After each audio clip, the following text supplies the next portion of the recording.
फरीदाबाद में कल हुई तेज बारिश के चलते जहां शहर में भारी जलभराव देखा गया, वहीं रेलवे अंडरपास के नीचे एक गाड़ी डूब गई।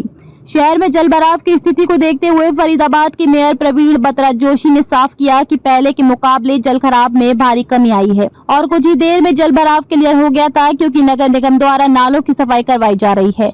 उन्होंने कहा कि जिन क्षेत्रों में ज्यादा जलभराव देखा गया वहां ज्यादा ध्यान दिया जाएगा और मानसून से पहले तमाम बरसाती नालों की सफाई पूरी कर ली जाएगी। एक ही बारिश में शहर की अपव्यवस्था और वाटर लॉगिंग को लेकर पत्रकारों से बातचीत करते हुए मेयर प्रवीण बत्रा जोशी ने कहा कि नगर निगम द्वारा शहर के मुख्य बरसाती नालों की सफाई का काम लगातार जारी है, जिसके चलते जिन जिन इलाकों में लंबे समय तक जलभराव बना रहता था वहां कल बारिश के बाद कुछ ही देर में जलभराव क्लियर हो गया। उन्होंने बताया कि आने वाले मानसून को लेकर नगर निगम लगातार नालों की सफाई का काम कर रहा है, जो प्रगति पर है, जिसकी वजह से उतना जलभर देखने को नहीं मिला जितना आमतौर पर शहर के हिस्सों में देखा जाता था और पूरा पूरा दिन पानी भरा रहता था। उन्होंने दावा किया कि काफी हद तक जलभराव को लेकर सुधार हो चुका है और आगे ये स्थिति और भी बेहतर होगी।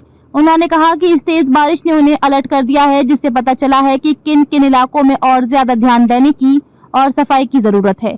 मेयर ने कहा कि हमारे संज्ञान में आया है कि ज्यादातर डेयरी चलने वाले पशुओं का गोबर सीवरेज या नालों में डाल देते हैं। ऐसे में उन्हें सुनिश्चित करना होगा कि वे गोबर का सही इस्तेमाल करें और इसको लेकर अधिकारियों को भी निर्देश दे दिए गए हैं कि वे इन डेयरी संचालकों पर निगाह रखें और उन्हें जागरूक करें। जी तो किस तरीके से? मैं तो ये कहूँगी कि आज की बारिश ने अच्छा हमें अलर्ट कर दिया और बता भी दिया कि हम जो सफाई अभियान हमारा चल रहा है कि किस जगह पर और अधिक ध्यान देने की आवश्यकता है। जैसे आपने नीलम फ्लाईओवर की बात की, तो बाकी और जगह पर जो हमने देखा आज पानी का ठहराव बहुत कम था या कई जगह पर था ही नहीं। जिन जगह पर पूरा पूरा दिन रहता था आज वहाँ नहीं था, तो जिन जगह पर था तो आज हम उन पर और ध्यान देंगे और उन पर और अधिक काम होगा। मैडम, फरीदाबाद के सेक्टर 23 का नाला है, पूरा हटा हुआ है, डेयरी है उससे नज़दीक जी, वो उसमें गोबर वगैरह डाल देती हैं, जिससे वो पूरा जमावड़ा हुआ पड़ा है और उसको लेकर वहाँ के जो स्थानीय लोग हैं कई बार निगम को शिकायत कर चुके हैं, उसके बाद भी कोई समाधान नहीं हुआ।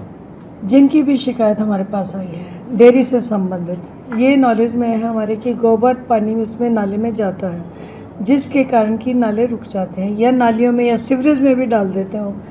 तो पहली बात तो ये कि हमारी जनता को ही सोचना चाहिए, डेयरी वालों को ही सोचना चाहिए कि गोबर का कहाँ हमें उचित प्रयोग करना चाहिए, ना कि नालियों को, सीवरेज को, नालों को रोकने के लिए। ये उनको खुद भी समझदारी दिखानी चाहिए, अलर्ट होना चाहिए, अवेयर होना चाहिए इस चीज़ के लिए।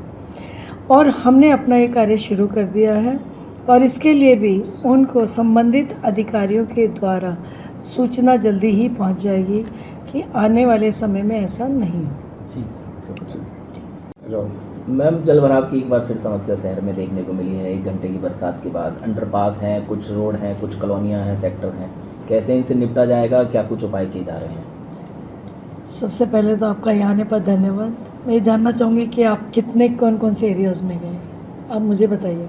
कुछ अंडरपास में पानी भरा हुआ था, कुछ जवाहर कॉलोनी है, कुछ सेक्टर है, कुछ ये हाईवे हैं, उन पर जो है जलभराव। मैंने काफ़ी आज फरीदाबाद कवर किया है बाय कार और मेरे घर के बाहर 1 घंटे की बारिश के बाद कम से कम 4 फीट पानी जमा हो जाता था, NHPC पे जमा हो जाता था। आधे घंटे के बाद NHPC क्लियर था और मेरे चांवड़ में आप जाकर देखिएगा 1 घंटे के अंदर पानी का निस्तारण हो चुका था, क्योंकि बड़े नालों की सफाई चल रही है। बड़े 9 नाले हैं हमारे, सभी पर एक ही टाइम पर काम चल रहा है। 36 नाले हैं, उनकी सफाई भी ऑलमोस्ट हो चुकी है। मेरे पास आपके आने से पहले कुछ पत्रकार बंधु आए थे, तब उन्होंने यह बताया कि पहली बार ऐसा हुआ कि 50% कम से कम एरियाज में पानी पहले से कम था। कुछ एक में तो था ही क्लियर, जिसमें कि पहले पूरा पूरा दिन पानी का ठहराव रहता था और आज वो नहीं था। जी, तो क्या उपाय जो है आने वाले समय में और देखने को, क्योंकि मानसून मेन हमारा यही था नालों की सफाई, जहाँ की कूड़ा इकट्ठा हो चुका था ऑलरेडी, तो सीवरेज का इन सब का काम तो लगातार चल ही रहा है। लेकिन मैं तो ये अपने आप में संतुष्ट हूँ आज की जिस जगह पर पूरा पूरा दिन पानी नहीं निकलता था, उन एरियाज़ के अंदर 1 घंटे के अंदर पानी निकल चुका है, क्योंकि नालों की सफाई ऑलरेडी हो चुकी थी, तो इसलिए पानी निकलने में ज़्यादा दिक्कत नहीं आई। आज भी कुछ ऐसी तस्वीरें थी जिनमें गाड़ियां फंसने, लोगों को पैदल निकलने, हमने पिछले साल देखा कैसे अंडरपास के नीचे एक व्यक्ति की मौत तक हो गई। जी तो इनको जी कैसे पूरी तरह से निस्तारण का हो सकता है? अभी जो सुधार हो रहा है उसको कैसे और भी ज़्यादा बेहतर जी, क्या जी। देखने को मिलेगा आने वाले समय? अभी तो मैं कहूँगी 15-20 दिन ही हुए काम शुरू किए, और जहाँ जहाँ पानी का ठहरा होता है शक्कर मशीन से उसी समय ही चली जाती है। और नालों की सफाई ही मेन रीज़न था, जिसके कारण कि कहते हैं कि शहर का पूरा ही कूड़ा कहूँगी कि मैं उसके अंदर जमा किया हुआ था। जैसे कई कई जगह से तो इनफैक्ट 60-60 ट्रक्स तक निकले हैं अभी तक गार्बेज के, तो उनमें अभी पानी का ठहराव नहीं है।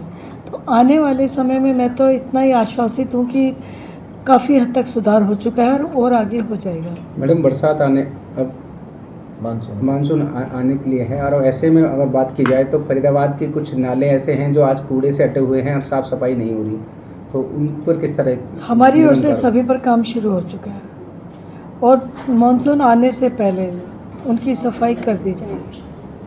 मैडम नीलम फ्लाईओवर पर ज़्यादा